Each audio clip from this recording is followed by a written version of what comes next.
to say, I was watching from afar as the country erupted in outrage at Sir Tony Blair getting this knighthood. Whether you're a fan of Tony Blair, whether you voted for him or not, fundamentally, if we're going to have an honours system, and I've got big question marks about this, which I'd love to come on to, but if we're going to have an honours system, surely someone who was 3 times elected Prime Minister of this country should be entitled to one. Why on earth shouldn't he have a knighthood? Well, look, I've got no problems with him being given a peerage. I think that somebody with his experience as Prime Minister has got a lot of potential value to give back to the country in terms of helping peers scrutinise legislation, etc. But to say that the highest sort of award or honour that the British establishment is going to give is going to go to a man that took us into what many believe was an illegal war based upon a pack of lies. Quite frankly, I'm astonished, and I think, you know, I mean, the petition is over 350,000 this morning, and I suspect very strongly that if you went out to the wider British public, you know, you would get millions, and I would say there'd probably be a majority against him getting this award. Do most people approve of most knighthoods for most people? I mean, look, I'm of the view that the honour system is an outdated load of nonsense in the 21st century. I think it was pretty outdated nonsense in the 20th century. Basically, you can get a knighthood or even, frankly, a peerage if you give enough money to a political party. And no, it's not just the Tories. It's happened across the board.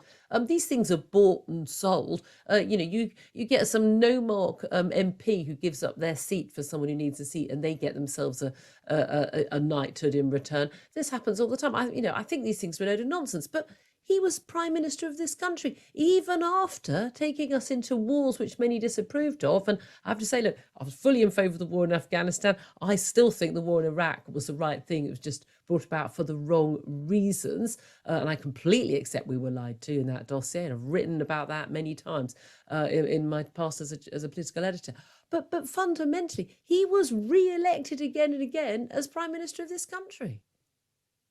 Yeah, but look, the Iraq investigation and the Chilcot inquiry didn't happen until after he was in government. So I think whether he would have been elected if we'd known everything that we know now. I mean, a lot of us suspected at the time that what was going on was a load of rubbish. I mean, I was quite astounded. I mean, I read the Chilcot report last night, and there's one section where Chilcot says that key sections of the intel used to justify the war bore more resemblance to a film called The Rock, starring Sean Connery and Nicolas Cage, than in real life. You know, and you know, by the way, as well, while Blair was telling us that Saddam Hussein could launch WMDs in 45 minutes, Bush was telling the American public that Iraq was behind the 9/11 attacks. So there was a concerted effort. I mean, I think the decision to go to war was made regardless of any evidence, and then the evidence was basically fitted to the case. Oh no, I completely agree with you on that. But at the end of the day, are people under some illusion that politicians don't lie to people? I mean, how long have people been alive if they don't realise that?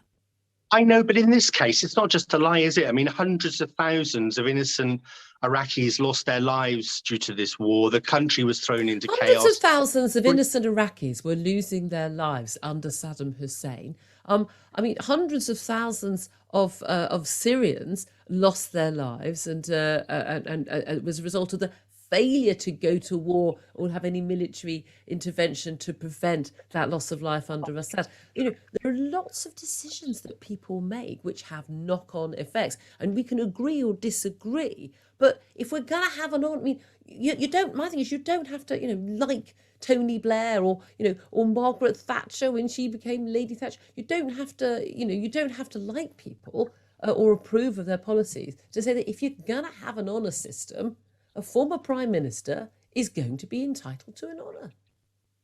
Well, I disagree. I say give him a peerage, but to give him the highest honour that the British establishment award, I think is dishonouring all of those people who died. But I think it's extraordinary you'd like him to have a peerage. Well, because I actually think, you know, obviously he was a Prime Minister 3 terms. He has a certain amount of experience of being in government and running government, and he can contribute and help run government now. But to give him an award, which is the highest award that the British establishment gives for somebody who took us into a war based upon a pack of lies, I think dishonours all the British troops that were injured and killed. It cost us billions. It increased the terrorism threat, the domestic terrorism threat to the UK for years. I mean, the list goes on and on and on. These are not the only huge legacy problems that the Blair government left us. I mean, we had the PFIs. Some would argue that all the problems that we have in the NHS now are down to the Brown and Blair years with all of the debts which they loaded up. I mean, they loaded the NHS up with 80 billion of debt. I'm not sure many would regard that as an argument against it. I realise there'll be people shouting at the radio right now who completely disagree with me on this one. Again, I wouldn't have any honours at all, or let's just give them to lollipop ladies.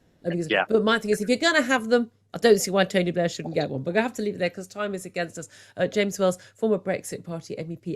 I imagine most of my listeners right now are agreeing with you and not me.